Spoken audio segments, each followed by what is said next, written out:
It's hard to get you when you're standing behind the camera. Are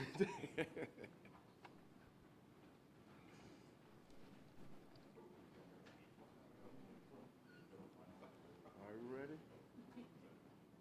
All right.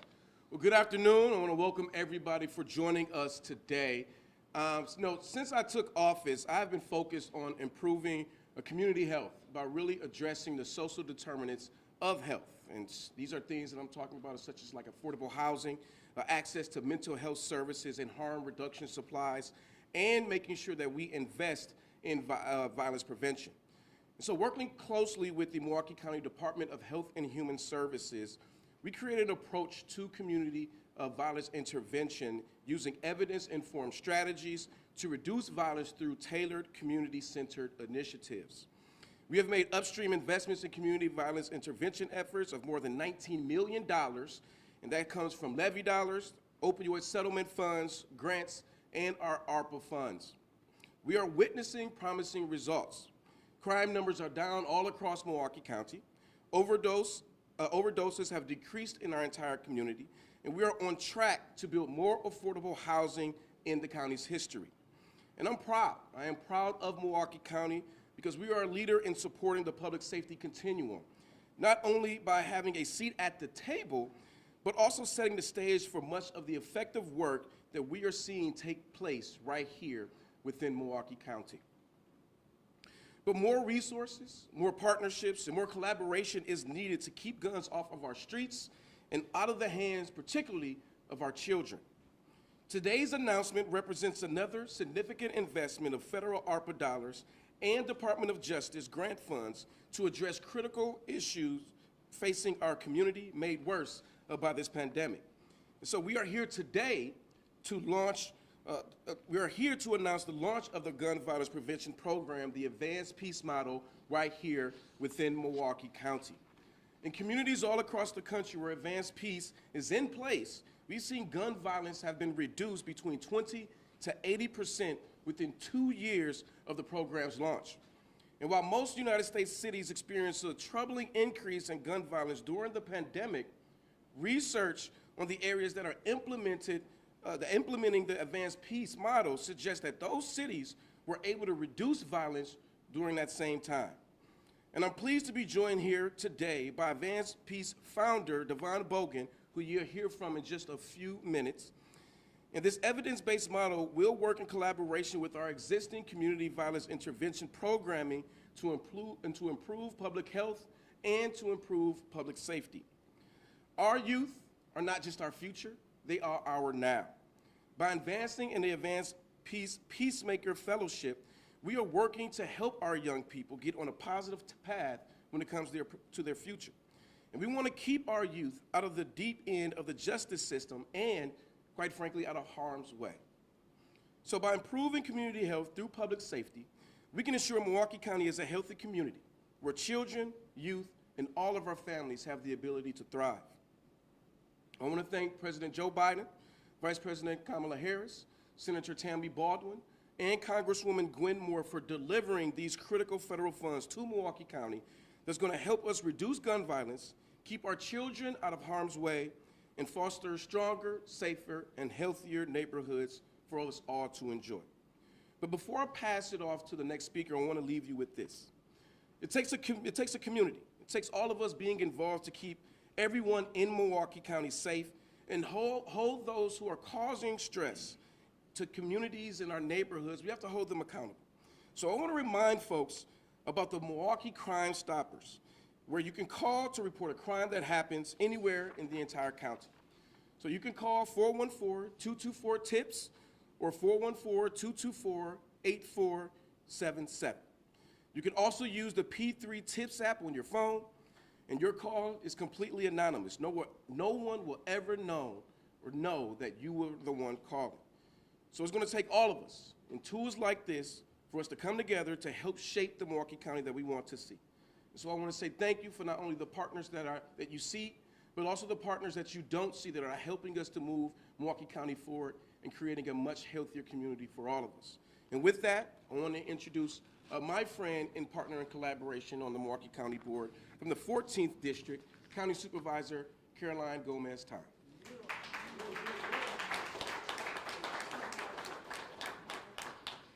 afternoon, everyone. I'm honored to be here in District 14 to celebrate the launch of a program that will bring lasting benefits to Milwaukee County. This is a meaningful milestone, strengthening our commitment to community violence intervention and support our youth and families. The launch of the National Recognized Advanced Peace Program underscores our dedication to proven solutions that prevent and reduce violence, a vital step forward for Milwaukee County. In District 14, as in many neighborhoods across Milwaukee and the nation, gun violence remains a tragic reality. Far too many of our residents are impacted by this, and we know the devastating toll it takes on families, friends, and communities. Advanced Peace is a targeted, transformative initiative focused on the most impacted by cycles of violence. Through the Peacemaker Fellowship, this program offers young people involved in firearm-related incidents a path to change, and through mentorship, support, and life-changing opportunities. The fellowship is not only transformative for participants, but for our entire community. This initiative would not be possible without the commitment of our Department of Health Services. We continue to champion evidence-based, community-driven solutions that create real, lasting impact. I'd like to also extend my sincere gratitude to our County Executive, David Crowley, for his relentless dedication to innovative programs like Advanced Peace, which aim to address and ultimately end gun violence. It's especially meaningful to host this event at the Milwaukee Christian Center, a longstanding community pillar that has helped countless individuals and families overcome barriers and access to new opportunities. We all have a role in breaking the cycle in our communities of violence. By implementing this proven model, we're laying the strong foundation rooted in research and backed in real success stories. Together, we're building a safer, more resilient Milwaukee, one that invests in its people, prioritizes prevention, and provides pathways out of violence for those who need it most. I would like now to introduce the Deputy Director of the Department of Health and Human Services, David Mohammed, a tireless and committed leader and an advocate around violence prevention.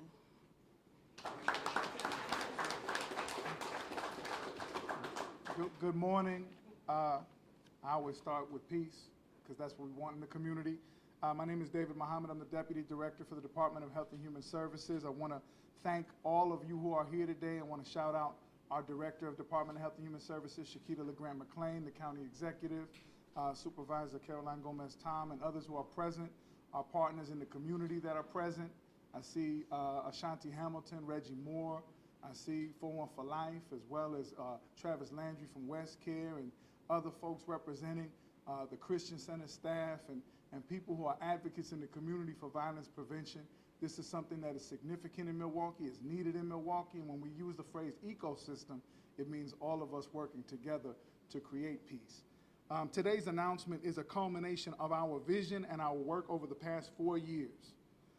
And in that time, we also nationally a pandemic spike of gun violence. We saw Milwaukee be hit by that, and we saw our young people and families be particularly hit by that as well. Milwaukee County, during that period, made strategic commitments to violence intervention work, targeting gun violence prevention and community healing. Community violence is a public health crisis. It requires coordinated approaches between both government, municipal governments, county, city, and also state and federal resources, and our community partners. We believe that community violence intervention is really about putting the public back in public safety. Milwaukee County has made significant investments in the coordination and collective impact of community violence intervention work with our partners, many of whom are present today. I want to shout out all of those involved with the Credible Messenger program, which is over 6 agencies, as well as other community partners. And we are very pleased to be expanding this effort by adding Advanced Peace to the Milwaukee ecosystem. Advanced Peace interrupts gun violence by investing in the development, health, and well-being of those driving gun violence, those at the center of the crisis, in a way that alters their life trajectories. It keeps them from going to an early grave or an unnecessary jail cell if we can intervene early enough. And Advanced Peace has proven to reduce gun violence in cities across the country that have implemented the program. Community violence, as we know, is often the result of significant trauma for individuals and communities, and it continues that cycle. Our current programming provides mental health services, including trauma-informed care, to help individuals cope with the effects of violence and reduce the likelihood of future violent behavior.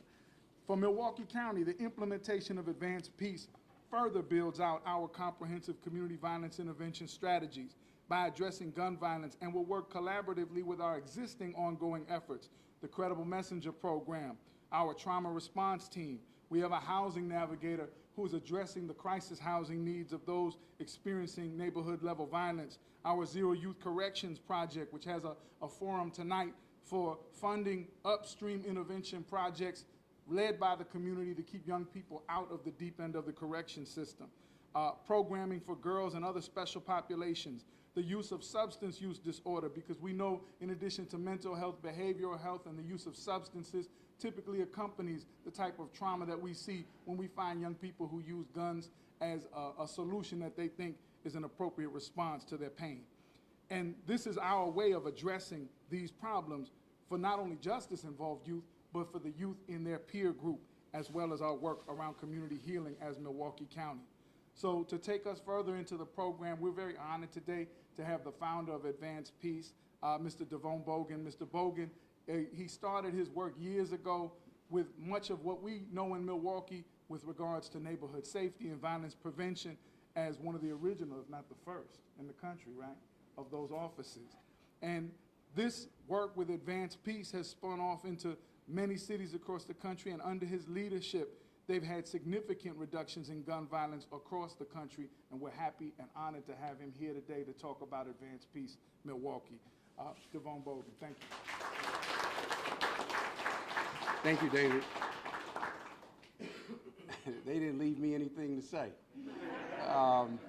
And they only gave me 5 minutes to say anything, so I'm gonna do my best to stay on time. Well, good morning. So you're on California time like me, because it is afternoon here, I believe. Yeah, well, good afternoon. I am extremely excited to be here in Milwaukee. It's my first time to your wonderful city. I have to say this, and I am going to take some liberties because I'm an old man. But I was in St. Louis a couple weeks ago, and they were pushing the Budweiser brand. I walked through the airport yesterday, and I understand this is Miller High Life country.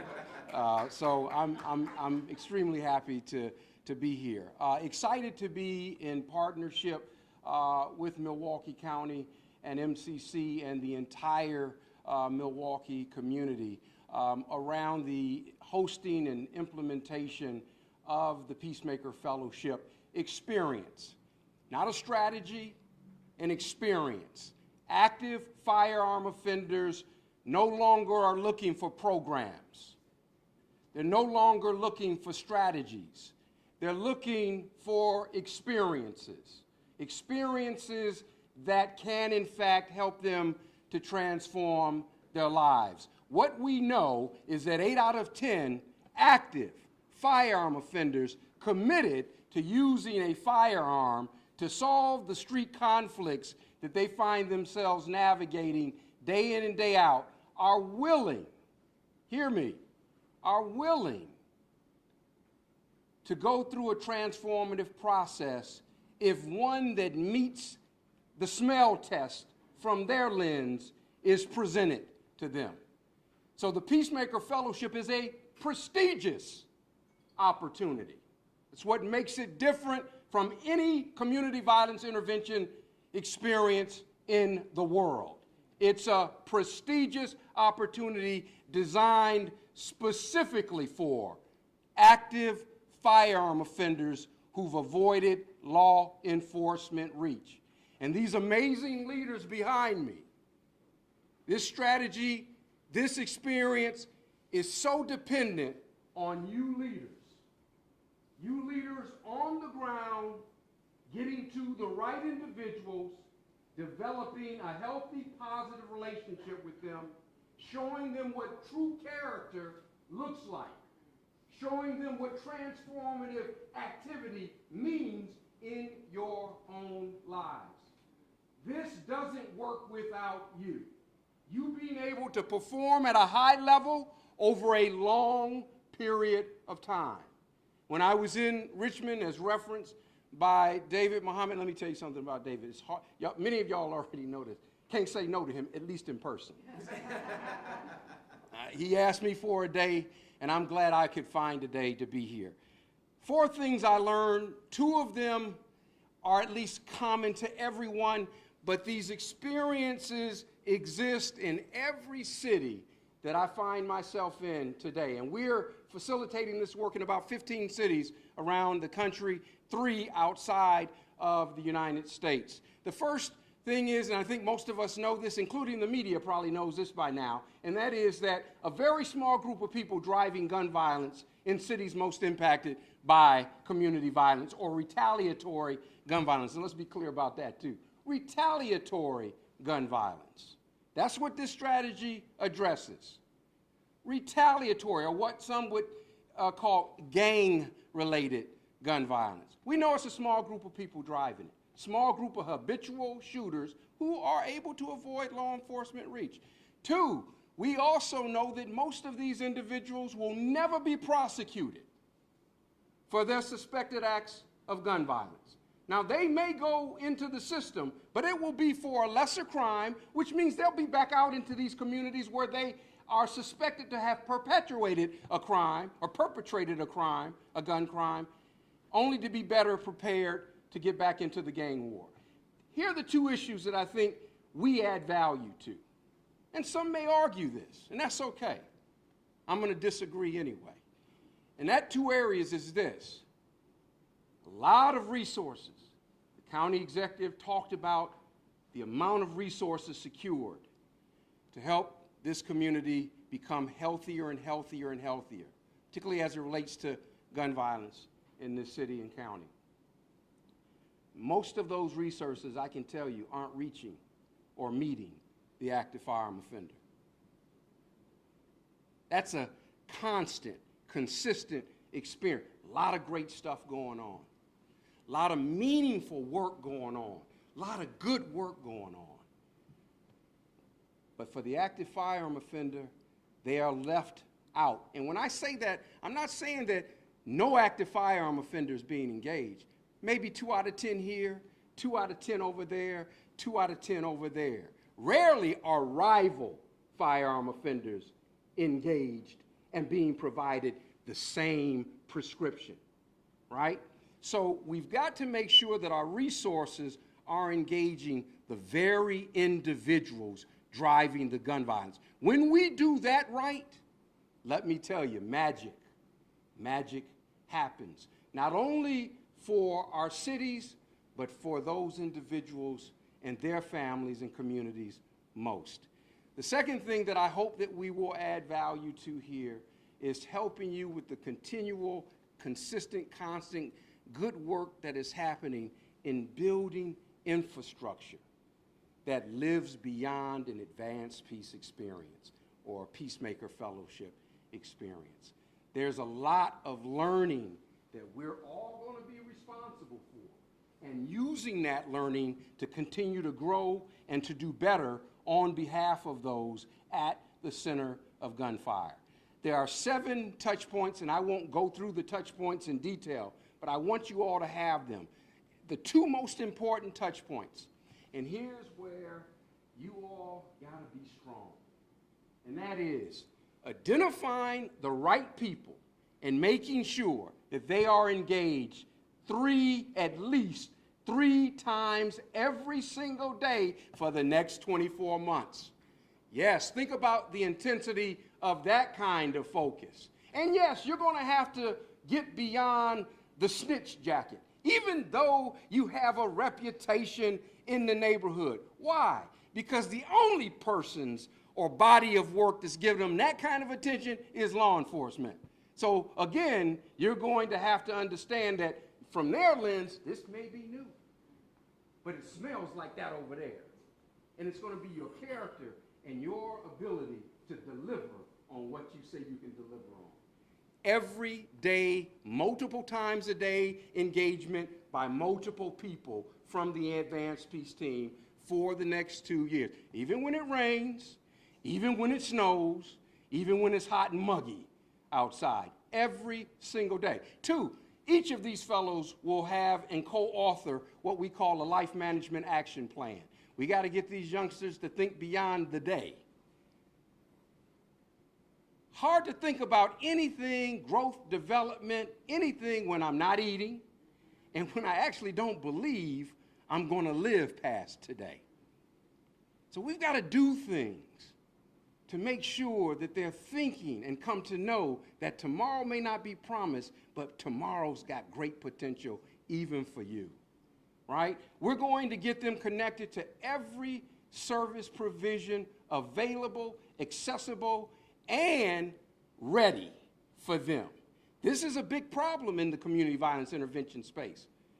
Most of our social, whether they be public or community-based human services of care, aren't prepared for this young man or woman walking into their agency, to see them as human and to see them worthy of the best services available and to treat them with that kind of respect. These experts behind us are going to make sure that no fellow is ever referred to an organization that tells them they have to come back because they're high. And this is a service provider who provides substance use disorder treatment? Come on, right? They're going to have access to a group of elders, some from the communities that they live in, but elders from other communities that look just like the cohort. Elders that have had positive life experiences, have healthy families, perhaps have gone through many challenges in their lives, but are doing amazing things. Why is that important? Intergenerational mentoring is critical. But when I start to hear people who have success and healthy lifestyles talking about things that I'm going through myself, I begin to realize I'm not alone, and hell, I'm not crazy. And most people tell me I'm crazy and discardable. I'm not. The next thing that these fellows are going to get, and here's where it gets really fun and really interesting. Folks love for me to talk about paying criminals not to shoot. I know that probably has hit the media. I know it has around the country. No one's paying anyone not to shoot. No, these fellows are able to earn what we call a life map milestone allowance. They're able to understand their value and worth by working every single day, demonstrating every single day their commitment to working to change their lives. Everybody else is getting paid in the ecosystem, supported in the ecosystem. Here's what I believe and what the bottom line is. We have to embrace active firearm offenders as a part of the solution equation for reducing, if not ending, gun violence in our cities. They have to be a part of the solution equation. We have to embrace them as that. Their voices around the solutions that work matter if we're ever going to be successful. Not just some hiccups up and down, but sustained success. These fellows are also going to be a part of the prestigious Blow Your Mind on Life experience. They're going to travel the state, they're going to travel the city, they're going to travel the country, they're going to travel the world. Now, when they travel, fellows travel in Wisconsin, they can travel in groups of like cliques, groups, etc. People that are fellows with them, but I'm comfortable and safe traveling, or feel comfortable and safe traveling with this person. When I travel out of state with Advanced Peace or out of the country with Advanced Peace, I've got to travel with someone who is my rival. Someone who's trying to take me out and someone I'm trying to take out. We've been around the world, literally, with fellows who at one time said they would never do that. They're doing it, and we're batting 1,000. What do I mean? Yes, those trips are intensive, they're curated, they're challenging. But it's amazing when you get out of the country or out of your state of origin and you find yourself being the only one there from Milwaukee. Easy to group up, click up, and understand. I got your back, you got my back. Doesn't mean we can go back home and be cool and hang out, but you are now my sucker partner. Some of y'all don't even know what that means, so I'm going to keep going. The next thing these young men are going to be provided, and mostly young men, yes, at the Center of Gun Violence, is they're going to be provided an opportunity to have these guys learn about who they are, what they're interested in, and what they think they might want to do with their lives. And rather than go get them a job at Target or Miller or whatever because there are jobs available, we're going to find out what they're interested in, what they think they have a passion about, and connect them to those kinds of opportunities. And we're going to subsidize that for the first 9 to 12 months. And because they've got this brilliant, amazing, extraordinary group of leaders behind them, supporting them and the employer who's now getting a free intern who's being paid, that intern is likely going to find himself thinking, yes, this is what I want to do, and dig in, or come back and say to these guys, I think I want to do something else. Kind of like when I worked for UPS while I was in college. That's when I knew, putting those boxes on those trucks, that I had to get my degree. I was not going to be doing back-breaking labor ever again. Look at my fingernails. So we're going to make sure that these young men understand how important they are to community safety, and how they, without even thinking about it, are driving public policy around community safety, have a lot of say in how monies are invested in community safety. Milwaukee County made a big decision. They decided that they weren't going to be unfocused.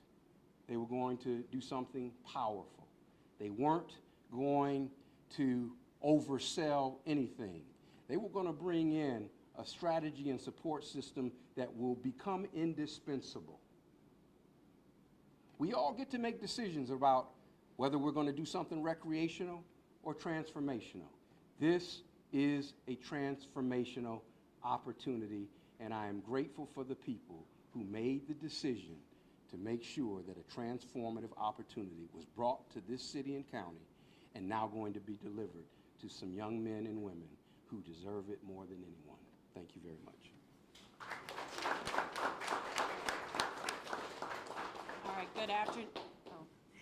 Thank you. Good afternoon, everyone. My name is Kelly Pethke, and I'm the administrator, a proud administrator of the Children, Youth, and Family Services here within Department of Health and Human Services. So similar to what you've heard, but I just want to keep lifting up that DHHS has a strong commitment made to young people in Milwaukee to build out the ecosystem of prevention, diversion, and intervention efforts for all young people and their families. This includes the building out the ecosystem or the continuum of care for young people. Advanced Peace is one component of that commitment. We have a strong comprehensive approach within the CYFS community violence intervention efforts. And this approach, as you've heard, utilizes the evidence-informed strategies that is person-centered and focuses on the most at-risk individuals across Milwaukee County at the center of gun violence. This is one way we are committed to keeping kids and their families safe and out of the incarceral system. You heard a little bit about resources, and one thing I want to highlight, the cost to incarcerate a young person now today is $1,268. That is over $400,000 per year to incarcerate a youth.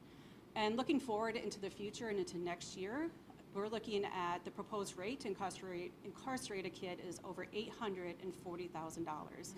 You think about what you could do with $840,000 here to keep these kids, serve these kids, their families here in Milwaukee County. So when you talk about resources, that is something I always want to lift up and highlight. So in shifting, I do want to make an announcement. I'm very excited that we were able to announce that Milwaukee County Department of Health and Human Services, Children, Youth, and Family Services has been awarded a 3-year, $2 million grant. And the grant is for the Community Violence Intervention and Prevention Initiative site-based grant. This is from the Department of Justice, Bureau of Justice Assistance.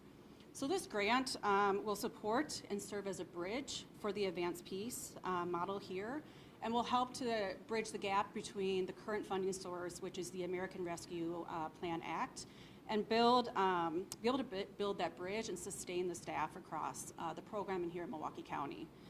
Our implementation partner for Advanced Peace, as you know, is Milwaukee Christian Center, and they are also a sub-recipient of this grant. So we are looking forward to expanding our partnership with the Milwaukee Christian Center and serving our youth by investing in prevention and investment in the young people instead of the cost of incarcerating them. So in saying that, I do have to give a shout out. You heard a lot of people that have been recognized up here, but I think it's important to recognize the internal Children, Youth, and Family Services team who have been relentless in building out all of our CDI efforts. I want to shout out also the Milwaukee Christian Center team who are here today, but also all of the Credible Messenger teams. Like mentioned earlier, there are 6 different agencies who are partnering on this work. So, I mean, they're out there doing the work, the tough work every single day. And so it's important to acknowledge their work here in this space as well.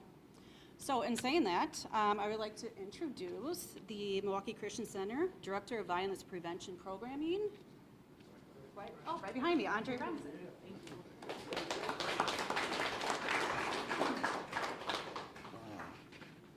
That's not working. Good afternoon, everyone. Good afternoon. Thanks. Although the Milwaukee Christian Center's partnership with Milwaukee County government has been in place for quite some time now, in 2020, that partnership advanced to a few levels as the county took notice of the efforts of the violence-free zones operated by the Milwaukee Christian Center and its sister agency, the Running Rebels. The Violence-Free Zone program started in 2005 and has been providing in-school mentoring to young people battling life and struggling to realize their potential. For nearly 20 years, VFZ has been working closely with students, their families, their teachers, and their communities to assist those young people in creating personal blueprints that, if studied and revised continuously, would not only help them to realize their potential, but would also shine light on the paths that could find them eventually maximizing that potential. The persistent efforts of VFZ's youth advisors over the years has created and nurtured thousands of relationships with youth and their families that have been maintained to this day. Those relationships are directly responsible for catching the eye of Milwaukee County officials as they were looking for partners to join the Credible Messengers Consortium. That consortium is made up of the Youth Advocate Program, also known as YAP, Girls Learning to Become Outstanding Women, also known as GLOW, 414 Life, West Care, the Running Rebels, and the Milwaukee Christian Center. The combined efforts of the consortium provided Credible Messenger participants with over 2,000 service hours in 2023. According to a report compiled by the county, a direct impact of those service hours was that 87% of youth who were at risk of entering the youth justice system at the time of referral did not enter the youth justice system during programming. 2024 has afforded us the benefits of strengthened partnerships through our shared work with all of our partners. As the Milwaukee Christian Center celebrates its 103rd year of service to Milwaukee County, we are humbled to have been selected as the lead agency to administer the Advanced Peace model here in Milwaukee. We are excited to learn all that we can to deliver the Peacemaker Fellowship to fidelity and attack gun violence at its core.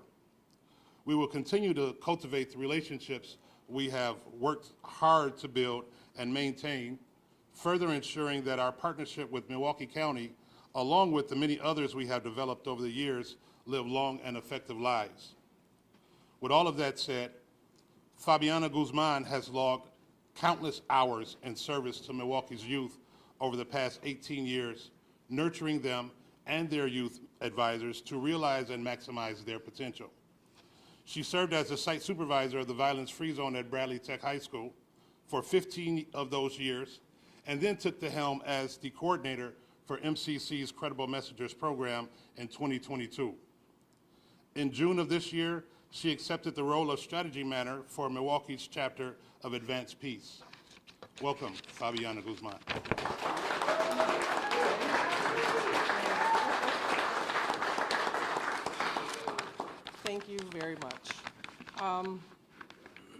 like Dre said, youth work for me for the last 20 years, I feel has given me enough experience to be able to get out here and continue to do the work that we are all doing.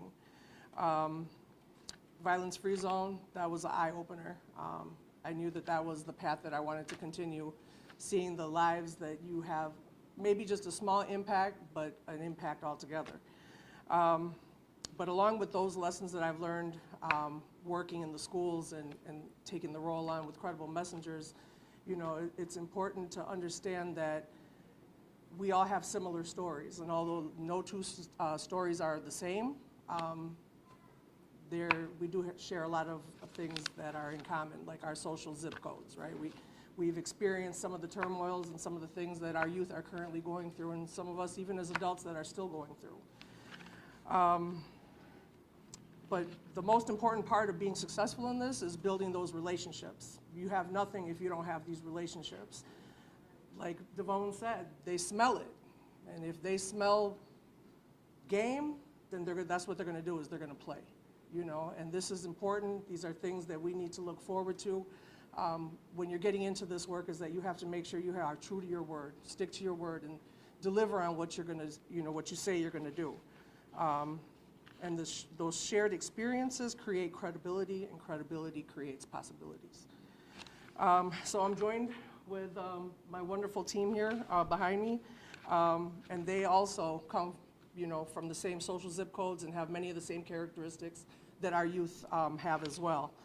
All three of them all have testimonials that are certifiable proof that the antibodies to the virus of gun violence in our community will be delivered by those most impacted. I'm not going to say that this has been easy. We have gone through lots of trainings, collaborating with all the different agencies that were mentioned earlier, but also Devone's team of National Advanced Peace have given us every bit of support, have answered questions, because I know I've called, I text, I take notes, I do everything, you know, but you can only learn so much. The rest of that comes when you're one-on-one, face-to-face in these streets. So they already talked about what it takes. You know, we talked about the cohorts, we talked about the 7 life points that each of our fellows will go through, and that is very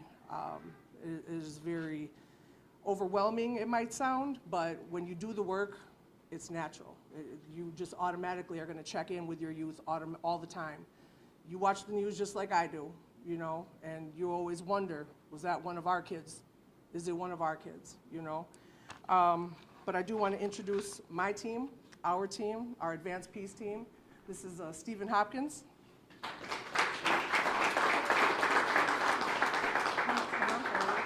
This is Pastor Ray Murphy. And this is Todd Jones. So we are looking forward to continuing to do the work, collaborating. The agencies that are here, thank you for coming out.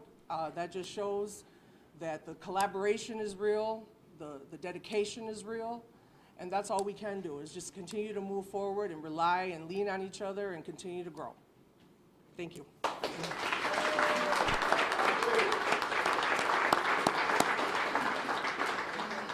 As you can see, we have some incredible partners and some incredible leaders that are going to be helping us with this incredible work. Again, to be able to have partnerships and collaboration of this size, making sure that we can contribute to the CVI ecosystem is extremely important. And so I do want to make sure that I recognize and say thank you to Common Council President Jose Perez, as well as Alderwoman Charlene Moore for joining us as well. So thank you so much. And so with that, we'll take any questions folks may have. How will you measure and maintain standards for active offenders to determine if this solution is effective? So the University of California at Berkeley will be facilitating the learning and evaluation experience for the fellowship. Each of the neighborhood change agents has a mobile application that allows us to watch what's going on, monitor what's going on in real time, so that we can course correct in real time around the inputs or outputs that are happening. What we're going to be looking for, one, is are our fellows alive after this experience? Understand that most of these young adults are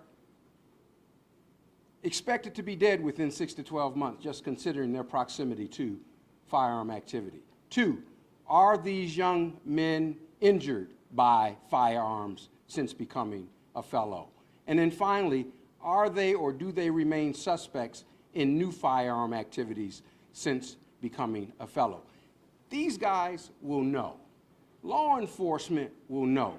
That information will be discussed and conferred upon, etc. But all of the evaluation, all of the learning of what happens here will be done independent of Advanced Peace Milwaukee and independent of Advanced Peace National. And you talk about incarceration numbers, how it costs more to incarcerate than do programs like this. Yeah. But do you guys work with victims of, gun violence, like family members that are victims of gun violence too? How are you addressing those, family members that maybe lost someone? That is a great question. And yes, that happens, particularly as it's related to the fellow. Fellows are the most likely to shoot, which makes them the most likely what? To be shot. Most fellows across the country, we've got 1,000 active fellows around the country today. 70% of those individuals have been shot, some multiple times. So most of these guys that we're talking about have been victimized directly or indirectly by firearm activity. When this happens to proximity to them, certainly this is stuff we'll be doing and engaging. That doesn't make that person become a fellow. There are a lot of people that get shot who will never retaliate. That's not fellow. That's something else that's required of support and services. This is going to be so focused, microscopically focused on active, habitual firearm offenders. And I hope you all heard the question and understand the answer, because the answer is no, unless there is proximity to the active fellow in the program. So it's people that been shot at and shot at. So that's how focused. It's who we know are the shooters. Okay. We know who they are. Are you working with prosecutors? No. We're not working with law enforcement at all. Let me explain that one too. If I'm an active firearm offender, Microphone's over here. I'm sorry.